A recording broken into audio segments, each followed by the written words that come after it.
Pan card apply பண்ணுறதுக்கு அரசாங்கம் புதிய நடைமுறையை அறிமுகப்படுத்தியிருக்காங்க. 1/4/2026 இந்த புதிய நடைமுறை செயல்பாட்டுக்கு வரும்.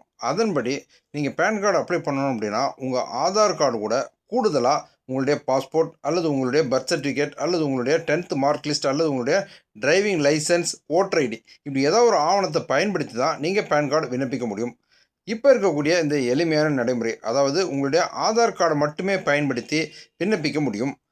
இந்த நடைமுறை 31/3/2026 வரைக்கும் நடைமுறையில் இருக்கும்.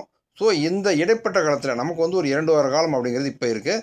ஸோ நீங்கள் இது வரைக்கும் பேன் கார்டு அப்ளை பண்ணலை அப்படின்னா உங்களுடைய ஆதார் கார்டை பயன்படுத்தியே இந்த இடைப்பட்ட காலத்தில் உங்களுடைய பேன் கார்டை விண்ணப்பிங்க. அது மட்டும் இல்லாமல் உங்களுக்கு ஏற்கனவே பேன் கார்டு இருக்குது அப்படின்னா உங்களுடைய பெயர், பிறந்த தேதி எல்லா தகவலும் சரியாக இருக்குதா அப்படின்றத பாருங்கள். ஒருவேளை அதில் ஏதோ மாற்றம் தேவைப்பட்டுச்சு அப்படின்னாலும் இப்போ இருக்கக்கூடிய நடைமுறையை பயன்படுத்தி அதை நீங்கள் சரி பண்ணுறதுக்காக விண்ணப்பிக்க முடியும். இது மாதிரி பயனுள்ள தகவல்களுக்கு நம்ம சேனலை சப்ஸ்கிரைப் பண்ணிக்கோங்க.